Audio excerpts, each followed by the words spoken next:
अशी एक टीका झाली होती त्यावेळेस मी त्यांच्याशी फोनवर बोललो लगेच त्याला, पण ते तुम्ही छापलेलं आहे म्हणून फार सांभाळून राहिलं पाहिजे. मला वाटत नाही की त्याच्यावर हे जो सगळा ब्लेम केलेला असेल, एखाद्या वेळेस झाला असेल, पण त्यांनी 5 वर्ष आपली इथं एमपी म्हणून काम केलेलं आहे.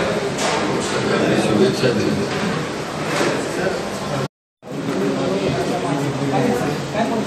आम्ही तर आमची पॉलिसीच होती की दहशतवादाला इतकंच नाही तर POKमध्ये मी गृहमंत्री असताना 62 कॅम्प्स होते, ते 40 वर आणलेले होते.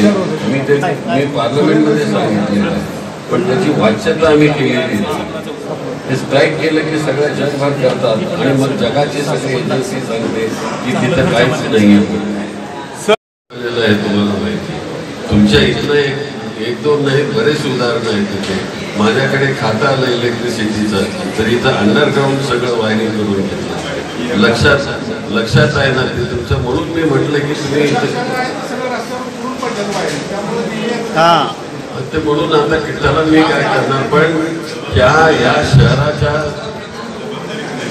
शहराच्या भल्याकरता म्हणून सगळं हे आम्ही केलं.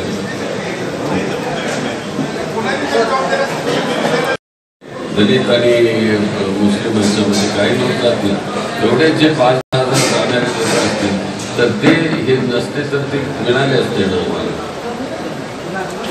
काय वाटते सर, सोलापूर आणि माढा लोकसभा निकालाबाबत काय अपेक्षित? निकालाबाबत निवडून येणार सगळं, दोन्ही जागा निवडून येणार, दोन्ही कॉम्पिटंट आहेत.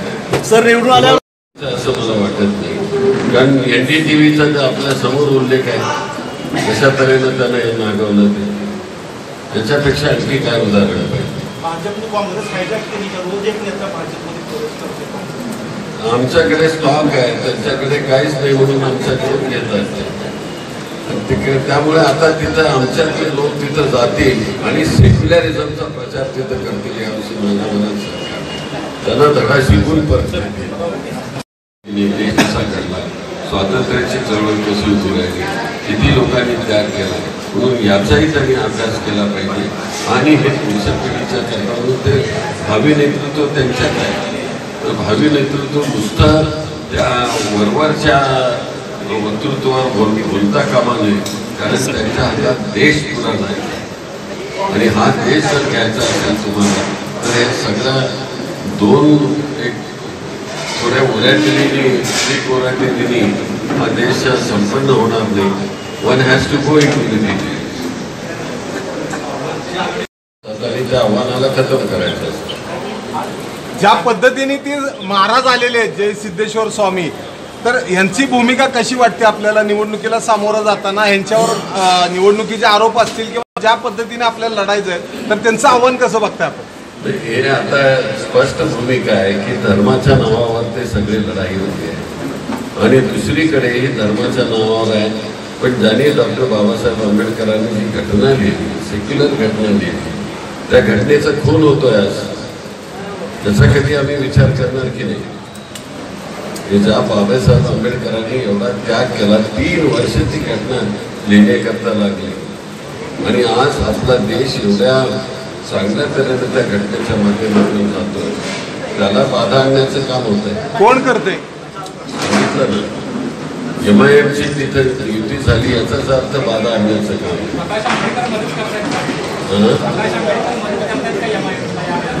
आणि त्यांचं अलायन्स झालेलं आहे तर मदत करण्याचं डोक्यावर घेऊन बसलेले आहेत.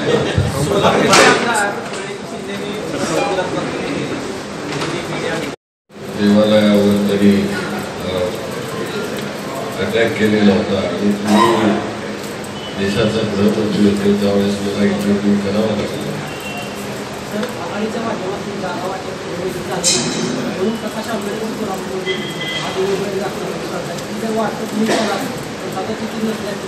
तरी 22 सीट मागितले, आमच्याकडे असायला 24 सीट. 22 सीट कशात येणार आणि आम्ही 2 सीटवर लढायचं, ते कसं शक्य आहे? त्याला 4ची आम्ही ऑफर केली. आंबेडकर साहेबांनी 1 महिना अगोदरच तुम्हाला सांगितलं होतं की आपण युती करूया, पण तुमचा काय रिस्पॉन्स त्यांना गेला? रिस्पॉन्स नाही, मीच बोलत, मी एका ग्रुपमध्ये त्यांच्याबरोबर बोलत होतो. 3-4 बैठका झाल्या. आमचे माजी अध्यक्ष त्यांच्या घरी जाऊन त्यांनी चर्चा केली. 22च पाहिजेत म्हणून हटत नसलं तर काय देवालयावर त्यांनी अटॅक केलेला होता आणि तुम्ही देशाचा गृहमंत्री होते त्यावेळेस मला इंटरव्ह्यू करावा लागला.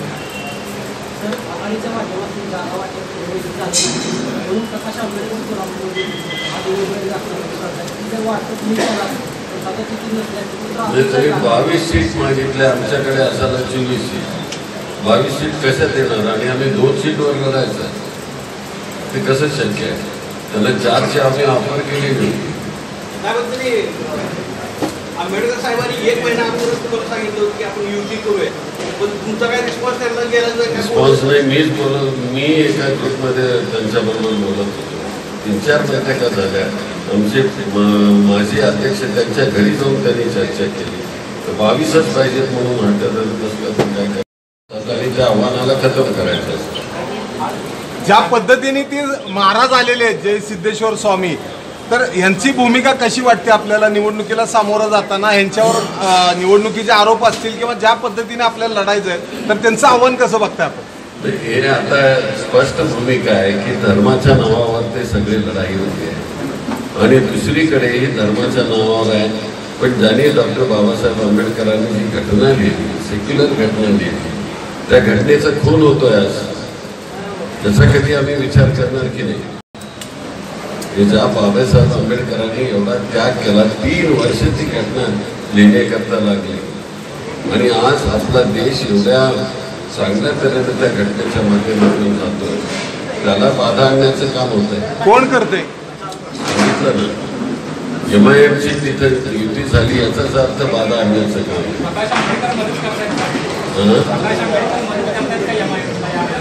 आणि त्यांचं अलायन्स झालेलं आहे तर मदत करण्याचं नाही तर डोक्यावर घेऊन बसलेले आहेत.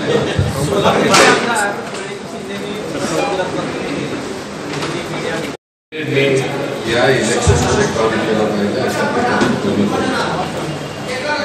मला वाटतं की आता आपल्या मतदारसंघामध्ये विशेषतः पंढरपूर आणि मंगळवेढा या विभागामध्ये लोकांनी आता मनावर घेतलेलं आहे की हे सरकार बदललं पाहिजे आणि त्या दृष्टिकोनातून सगळं प्रयत्न होतात.